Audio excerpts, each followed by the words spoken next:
There's a time when the operation of the machine becomes so odious, makes you so sick at heart that you can't take part. You can't even passively take part.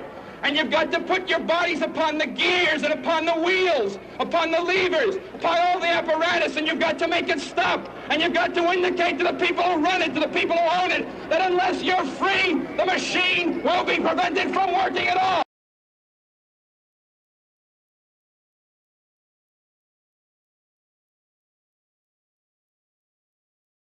This NASA scientist was arrested for locking himself to a Chase bank. And we've been trying to warn you guys for so many decades that we're heading towards a f***ing catastrophe. And we've been being ignored. The scientists in the world have been being ignored. And it's gotta stop. We're gonna lose everything. About 20 minutes from now, they will start to commence around. Standing up for the planet is far, far too important to leave now. Peter Kalmus works exclusively on climate science with a team at NASA. He joined a coalition of more than 1,000 scientists called the Scientists' Rebellion, who organized dozens of actions worldwide. I've been trying other ways to get through to the public for 16 years and none of them worked. I think it's worth the risk to our careers to try to wake up the public to what's happening on our planet.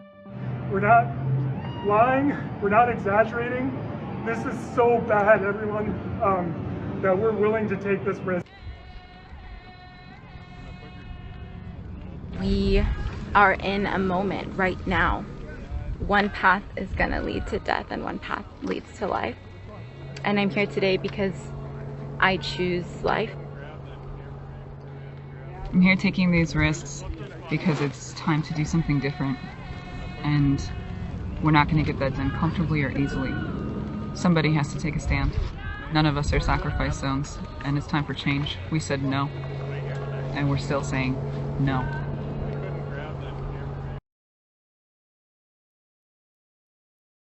I just wanted to be here today, and I'm happy to be here today to take a stand for my future, for the future of my children, and for the future of my grandchildren. We need more people to get out and to block these roads to raise awareness. I am trying my best to block and disrupt this congressional baseball game.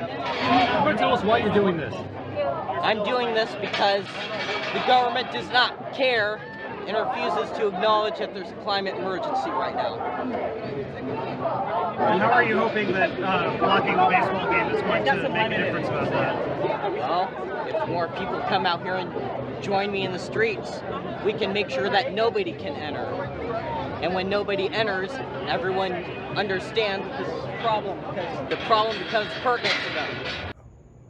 Hi, my name is John. I'm 27. I and my friend Donald will be facing trials for blocking roads in DC in resistance to our government's criminal inaction on the climate emergency. I did this because civil resistance, like blocking roads, is an effective strategy to get change. And because I'm terrified for my future and the future of my two younger sisters who recently had to evacuate their hometown in California because of a massive wildfire. We're seeing weather systems around the world start to collapse. A world-class scientist, Sir David King, has said that we have less than 3 years to determine the future of humanity. The United Nations is warning us of possible global societal collapse in the coming decades, and UN Secretary General Antonio Guterres has said that governments must immediately reduce emissions this year. And yet our governments are making the problem so much worse. There's a reason why the recent climate legislation that was passed by Congress has the outspoken support of companies like Shell, BP, and Ford. And that's because our government is completely captured by the fossil fuel industry and corporations, and they are betraying us.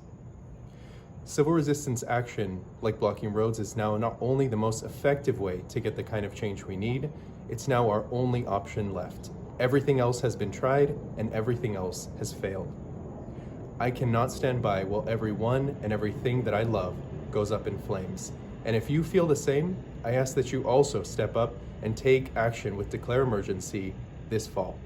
Go to declareemergency.org to find out more and sign up today. If I don't do this, then there's going to be no livable planet for my kids. So this is where I need to be. And you're out here pregnant, on the ground in the freeway, girl. Yes. Wow. Slow down, slow down, slow down, slow down.